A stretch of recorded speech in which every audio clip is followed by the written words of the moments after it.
हरे कृष्णा। भीष्म पितामह जी ने पूछा, ब्राह्मण, अत्यंत बलवान तारक नामक दैत्य की उत्पत्ति कैसे हुई थी? कार्तिकेय जी ने उस महान असुर को किस प्रकार संहार किया?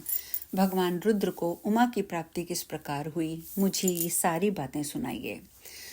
पुलस्त्य जी ने कहा, राजन, जैसे अरणी से अग्नि प्रकट होती है, उसी प्रकार दिति के गर्भ से दैत्यों की उत्पत्ति हुई। पूर्व काल में उसी शुभ लक्षणा दिति को महर्षि कश्यप ने यह वरदान दिया था कि देवी, तुम्हें वजांग नामक एक पुत्र होगा, जिसके सभी अंग वज्र के समान सुदृढ़ होंगे। वरदान पाकर देवी दिति ने समय अनुसार उस पुत्र को जन्म दिया, जो वज्र द्वारा भी अच्छेद्य था। वह जन्मते ही समस्त शास्त्रों में पारंगत हो गया। उसने बड़ी भक्ति के साथ माता से कहा, माँ, मैं तुम्हारी किस आज्ञा का पालन करूं? यह सुनकर दिति को बड़ा हर्ष हुआ। वह दैत्यराज से बोली, बेटा, इंद्र ने मेरे बहुत से पुत्रों को मौत के घाट उतार दिया है, अतः उनका बदला लेने के उद्देश्य से तुम भी इंद्र का वध करने के लिए जाओ। महाबली वज्रांग बहुत अच्छा कहकर स्वर्ग में गया और अमोघ तेज वाले पाश से इंद्र को बांधकर अपनी माँ के पास ले आया, ठीक उसी तरह जैसे कोई व्याध छोटे से मृग को बांध लाए। इसी समय ब्रह्मा जी और महातपस्वी कश्यप मुनि उस स्थान पर आए जहाँ वे दोनों माँ बेटे निर्भय होकर खड़े थे। उन्हें देखकर ब्रह्मा जी और कश्यप जी ने कहा, बेटा, इन्हें छोड़ दो, ये देवताओं के राजा हैं, इन्हें तुम लेकर क्या करोगे? सम्मानित पुरुष का अपमान ही उसका वध कहा गया है। यदि शत्रु अपने शत्रु के हाथ में आ जाए और वह दूसरे के गौरव से छुटकारा पा जाए तो वह जीता हुआ भी प्रतिदिन चिंतामग्न रहने के कारण मृतक के समान हो जाता है। यह सुनकर वज्रांग ने कहा, ब्रह्मा जी और कश्यप जी के चरणों में प्रणाम करते हुए कहा, मुझे इंद्र को बांधने से कोई मतलब नहीं है। मैंने तो माता की आज्ञा का पालन किया है। देव, आप देवता हैं और असुरों के भी स्वामी और मेरे माननीय प्रतिपितामह हैं, अतः आपकी आज्ञा का मैं अवश्य पालन करूंगा। और ये कहकर मैंने इंद्र को मुक्त कर दिया। मेरा मन तपस्या में लगता है, अतः मेरी तपस्या ही निर्विघ्न पूरी हो, बस ये आशीर्वाद प्रदान कीजिए। ब्रह्मा जी बोले, वत्स, तुम मेरी आज्ञा के अधीन रहकर तपस्या करो, तुम्हारे ऊपर कोई आपत्ति नहीं आ सकती। तुमने अपने शुद्ध भाव से जन्म का फल प्राप्त कर लिया है। यह कहकर ब्रह्मा जी ने बड़े बड़े नेत्रों वाली एक कन्या उत्पन्न करी और उसे वज्रांग को पत्नी के रूप में अंगीकार करने के लिए कहा। उस कन्या का नाम वारांगी बताकर ब्रह्मा जी वहां से चले गए। वज्रांग उसे साथ लेकर तपस्या के लिए वन में चला गया। उस दैत्य राज्य के नेत्र कमल के पात्र के समान विशाल और सुंदर थे। उसकी बुद्धि शुद्ध थी और वह महान तपस्वी था। उसने 1000 वर्षों तक बाहें ऊपर उठाकर खड़े होकर तपस्या की। तदंतर उसने 1000 वर्षों तक पानी के भीतर निवास किया। जल के भीतर प्रवेश कर जाने पर उसकी पत्नी वारंगी, जो बड़ी पतिव्रता थी, उसी सरोवर के तट पर चुपचाप बैठी रही और बिना कुछ खाए पिए घोर तपस्या में प्रवृत्त हो गई। उसके शरीर में महान तेज था। इसी बीच में 1000 वर्षों का समय पूरा हो गया। तब ब्रह्मा जी प्रसन्न होकर उस जलाशय के तट पर आए और वज्रांग से बोले, दितिनंदन, उठो, मैं तुम्हारी सारी कामनाएं पूर्ण करूंगा। ऐसा कहने पर वज्रांग बोला, भगवान, मेरे हृदय में असुर भाव ना हो, मुझे अक्षय लोकों की प्राप्ति हो और जब तक ये शरीर रहे तब तक तपस्या में मेरा अनुराग बना रहे। एवं मस्तु कहकर ब्रह्मा जी अपने लोक चले गए और संयम को स्थिर रखने वाले वज्रांग तपस्या समाप्त होने पर जब घर लौटने की इच्छा करने लगे, तब उसे आश्रम पर अपनी स्त्री दिखाई नहीं दी। भूख से व्याकुल होकर उसने पर्वत के घने जंगल में फल फूल लेने के लिए प्रवेश किया।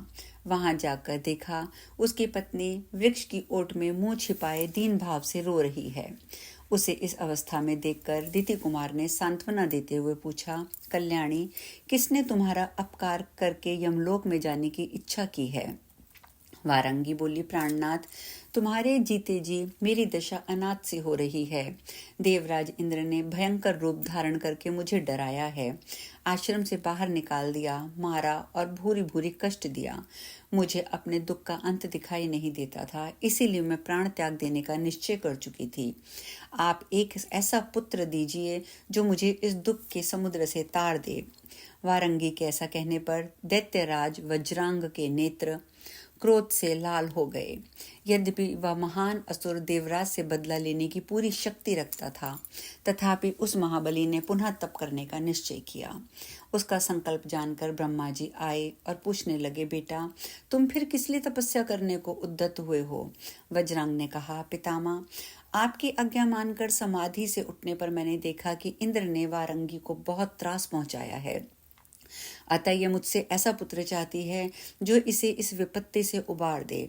दादाजी, यदि आप मुझे से संतुष्ट हैं तो मुझे ऐसा पुत्र प्रदान कीजिए। ब्रह्मा जी बोले, वीर, ऐसा ही होगा। अब तुम्हें तपस्या करने की आवश्यकता नहीं है। तुम्हारे तारक नाम का एक महाबली पुत्र होगा। ब्रह्मा जी के ऐसा कहने पर दैत्यराज ने उन्हें प्रणाम किया और वन में जाकर अपनी रानी को, जिसका हृदय दुखी था, प्रसन्न किया। वे दोनों पति पत्नी सफल मनोरथ पाकर अपने आश्रम में गए। सुंदरी वारंगी अपने पति के द्वारा स्थापित किए हुए गर्भ को पूरे 1000 वर्षों तक उदर में धारण किए रही। इसके बाद उसने पुत्र को जन्म दिया। उस दैत्य के पैदा होते ही सारी पृथ्वी डोलने लगी, सर्वत्र भूकंप होने लगा, महासागर विशुद्ध हो उठे। वारंगी पुत्र को देखकर हर्ष से भर गई। दैत्यराज तारक जन्मते ही भयंकर पराक्रमी हो गया।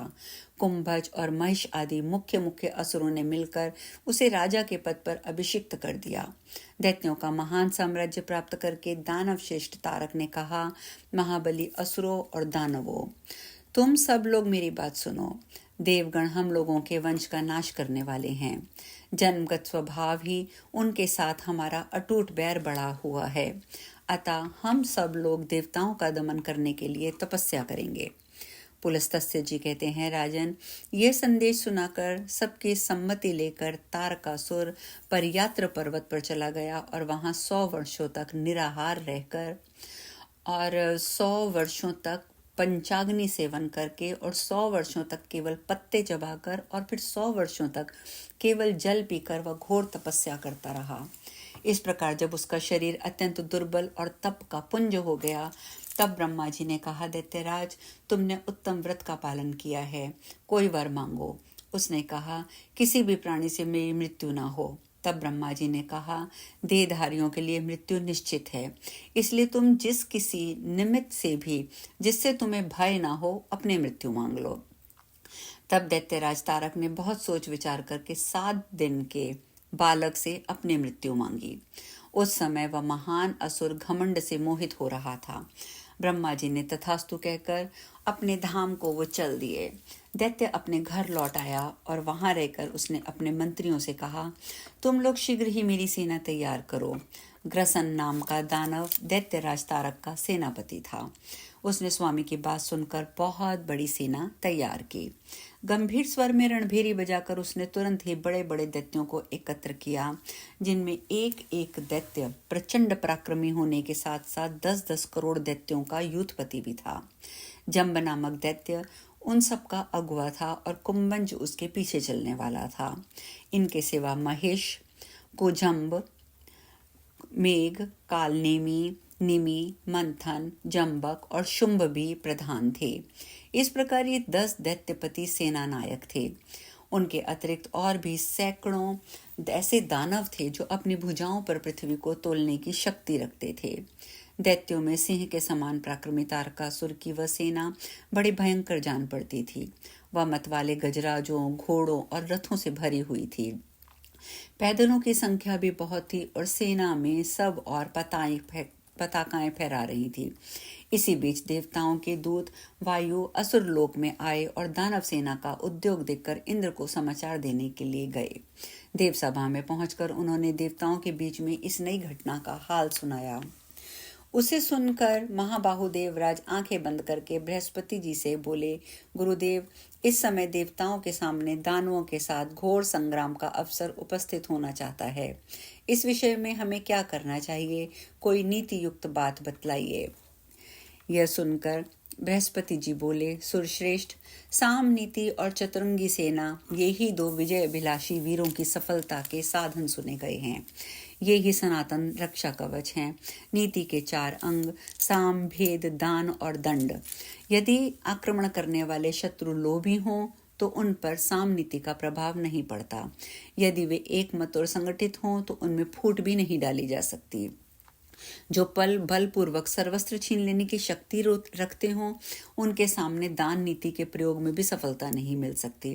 अतः अब यहाँ एक ही उपाय शेष बचता है और वो है दंड। यदि आप लोगों को उचित जचे तो दंड का प्रयोग कीजिए।